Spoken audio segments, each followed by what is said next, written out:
Let's get talking now. Crude oil theft has been part of our history of oil exploration for a very long time. But in recent times, this issue has assumed dimensions, damaging the national economy and its impact on subnationals, which remains enormous. And more recently, the House of Representatives has resolved to investigate the content of the vessel destroyed by security forces. The resolution was reached on Tuesday following a motion moved on the floor by Mr. Thomas Ereyitomi, that's the Warri Federal Constituency, moving the motion. Mr. Ereyitomi condemned the burning of the MT TURA II vessel, noting that it will further damage the environment. He explained that the vessel had 150,000 metric tons of stolen crude oil at the time of arrest. Many more illegal pipeline tapping points have been since discovered, and the discoveries are likely to continue in the coming days, weeks, and months. Let's talk more about this and how to end this ugly trend, because this, one way or the other, would affect revenue projections by the government from the sector. I have the representative of Andori Okpobo-Nkoro constituency of Rivers State. He's of the 9th National Assembly, Honorable Awaji Mbek Abanate. Thank you so much for your time, Honorable. It's good to have you on the program. Thank you very much. It's my pleasure, and good afternoon, Nigerians. Yes, I want to start with this very issue of $12 million worth of stolen crude. Many will say that why is the House of Rep, well, first interested this time around in this saga? Some will say we've had oil theft for some time. What do you make of this? And you're from that region. How has it been? How have we fared for so long with this ugly trend? Well, thank you. Like you rightly situated the challenge and the issues, it doesn't seem to Nigerians as if this is something very new. We have had the issues of oil theft for quite a while now. There have been parades of suspected persons involved in the act. Over time, there have been the display of some illegal attachments to trunk lines that are supposed to be for export that were discovered by Tantita security. It has also led to the enormous damage to the economy, the environment of my people, especially those of us from the Niger Delta area. It's unquantifiable. It is more than double jeopardy for people like us. And what was put up on display does not seem to me like a tin of milk, neither a sachet of pure water, nor a chunk of granite that one can just take in his hands and put in his pocket. These are things that the eye could see. Even observatory equipment, drones, could identify. It simply means that it is not just a simple act, a simple action. It's a well-organized crime, as far as I can reason. For such volume of crude to be moved in vessels registered. There was another incident before this time in a vessel that was even much more larger than this. What it simply means is a complete collapse of the system. The environment we are talking about is the maritime environment. The maritime environment is expected to be manned by agents of government. I understand that there has been, I don't know whether they concluded it or it's still ongoing, a project aimed at ensuring that there is security around those environments called Phantom Eye. That was supposed to be done by the Nigerian Navy. And Phantom Eye should have enabled the complete security of the environment, where you can, from the touch of a button, you can see a whole lot of activities going on within these areas. What happened? Even in vessels, there used to be, I think there is a technique they call automatic vessel identification. This vessel is expected to have been a registered vessel. It has a name. It should be in class before it can be on our seas. The vessel should be in class. It should be in proper shape. It should be registered. There are government agencies saddled with these responsibilities. I talk about Nigerian Navy to secure the territory. I talk about the Nigerian Maritime Administration and Safety Agency saddled with the responsibility of ensuring that vessels that are on our seas are in class, they are registered, they are trackable. So what happened? These are questions that they need to answer. And because as Parliament, we don't have answers to these questions. That is why we are looking into what has happened, using this very last one as a case study. Invite those that we know have anything to do to come and explain to us why we will continue in this way and in this form. Why the hurry in setting ablaze the vessel? Why? Because if the vessel is there, a whole lot of things can be found. A whole lot of items could lead us. There could be forensic audit of the entirety of what is there. And it could lead us further to identifying the real people behind this, the incident, not those that you find as able seamen, the marine engineers, probably the captain on board the ship. No, they should have kept the vessel. That should have led us. Is it that there is a ploy to destroy the evidence? And in destroying that vessel, where is the crude content? Where is the crude content of the vessel? They just showed us something, the helicopter fired, and the crude will not burn 100%. Maximum, it is the upper deck of the vessels that could burn. So what happened to the crude? We want to know. If we can use this singular incident to dig deeper, involving and engaging persons who have adequate understanding of the scenario, of the environment, of what really happens in marine transportation, especially with vessels. It's alleged that the vessel has changed names severally. We want to know how the names were changed. Who were the owners? The beneficial owners, who are they? The previous owners, who were they? What were they involved in before it got to this point? So there is a lot to be honorable. Because to my mind, the crude content of the vessel is missing because it did not burn off. You don't just set fire and you expect that 150,000 metric tons of crude will just burn off that way. I am not even looking at the jeopardy on the economy of the people. I have not talked about its impact on the marine environment. If we begin to look at that, that is another criminal action, criminal activity.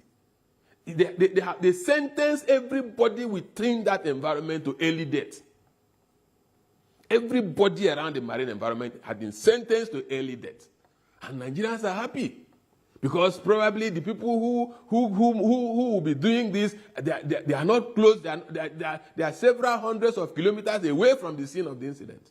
How do you empty crude into the marine environment? How do you empty crude into the marine environment? Allow me to interject now, Honorable.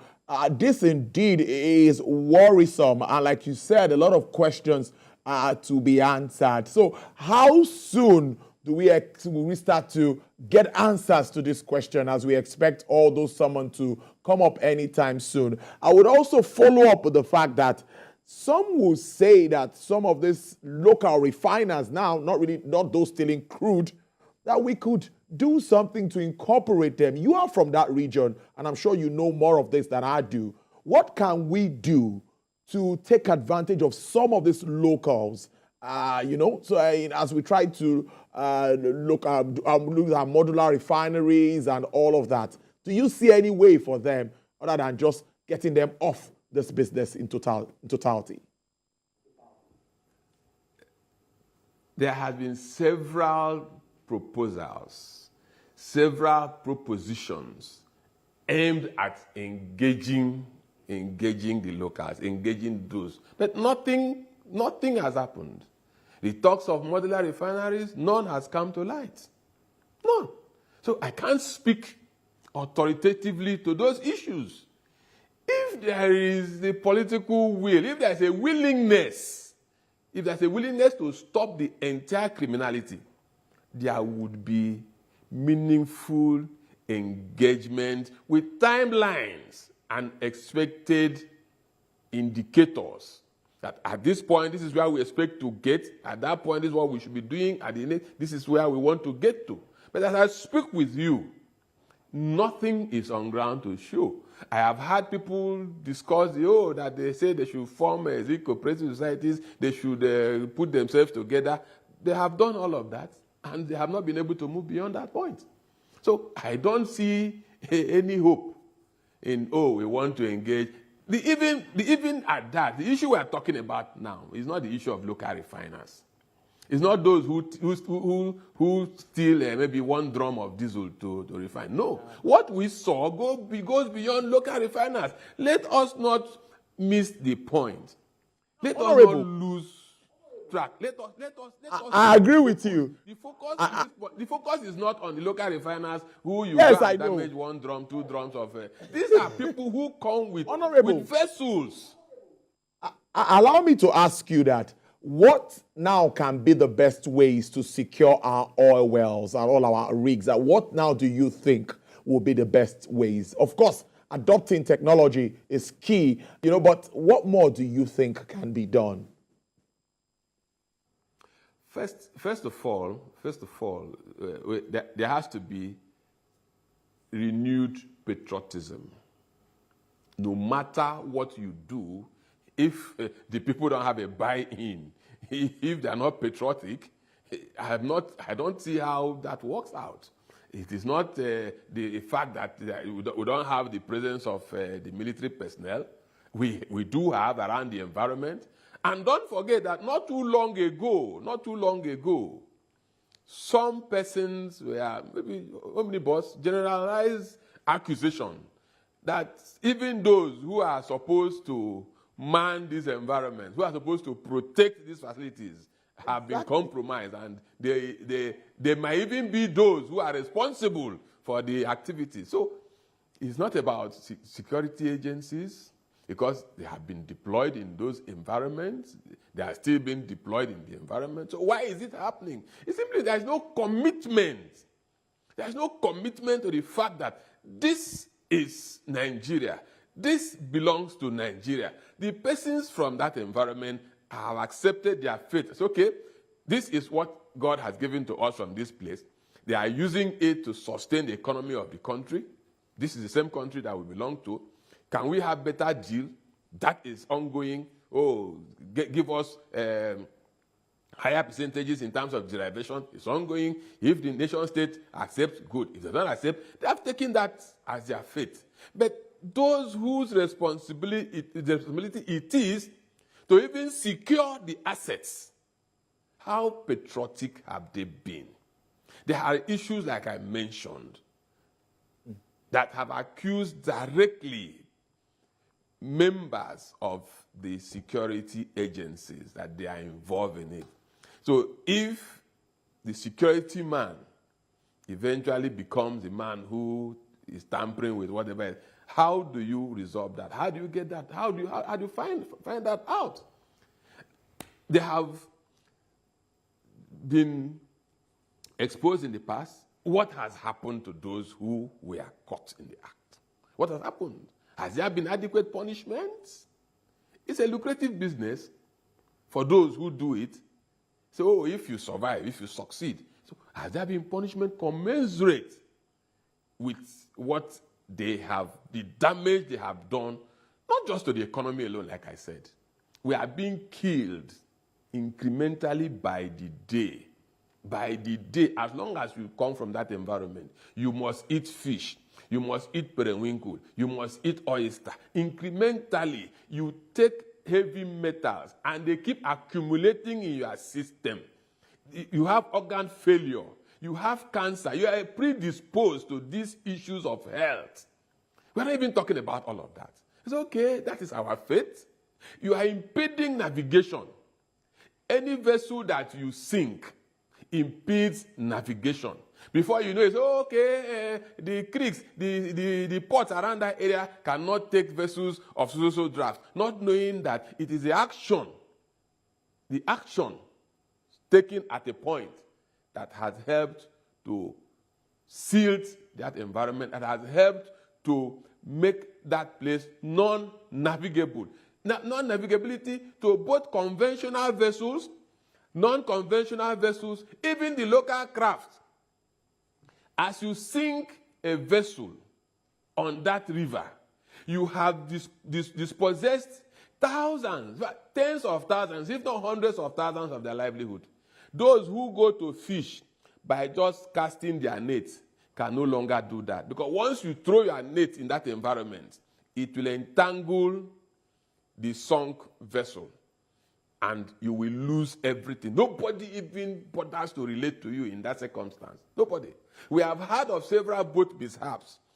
Passengers were moving from point A to point B. Midway, the boat capsized. We have not been able to situate these challenges properly. It is also very possible that some of these sunken vessels, some of the intentionally sunken vessels, could be leading to the issues of marine accident that has led to loss of life. How many people have been prosecuted in this regard? How many people have been held accountable? Even the agencies that are responsible to supervise the safety of navigation, the cleanliness of the ocean, because these are just the two basic responsibilities of NIMASA. It's an environment that I know too well. These are the two basic responsibilities of NIMASA. Safer seas, cleaner oceans. How well have they fared? Under their nose, they are sinking vessels under their nose on navigational pathways. And I have never heard the DG of NIMASA any day raise his voice, say, no, this is wrong. So why will we remain on the white list at the IMO? Why? When the department, the agency that is responsible for this would witness such absurdity and will never raise their voice in condemnation and will not also suggest better alternatives. You sit down, the vessels are sunk. Vessels are made up of several metals. You have chromium, you have mercury, you have copper, you have lead. All these are heavy metals, and they degrade the environment. The marine organisms which aid our own economy, as someone from that environment, as a fisherman, they will feast on these heavy metals. They bioaccumulate. The fisherman somewhere catches it, and everybody feasts on it. You eat it, it transfers to you. It does bioaccumulate. So you are not only taking the resources, you are damaging the environment intentionally, you are depriving us of our means of livelihood, and you are also killing us gradually. Honorable, before I let you go, I would like to ask again. Now, many Nigerians will want to see this probe and get to a logical conclusion. So are you telling us that we are going to get to the root of this? Because I see that passion and trying to get to the root of this. This time around, are we really good? Because like you said, it's not just done by anybody. This is crude oil theft. It's not just professionals engage in all of this. And some people buy it from them, which could also be international parties. So a lot of work needs to be done. Are you sure that we will get a headway at the end of the day? Hopefully so. Previously, I had not as a person, even as a member of parliament, previously I had not taken very serious interest in speaking to this challenge. Probably coming from an aspect of that environment. My times of engagement then prohibits me engaging in maybe consulting or even making for a period of time. I think I have gone past that. Now I can volunteer expert advice. I can also query as one who understands that environment, that marine environment. I can query as it relates to the issues. So I will be interested whether I'm a member of the committee or I am not a member of the committee.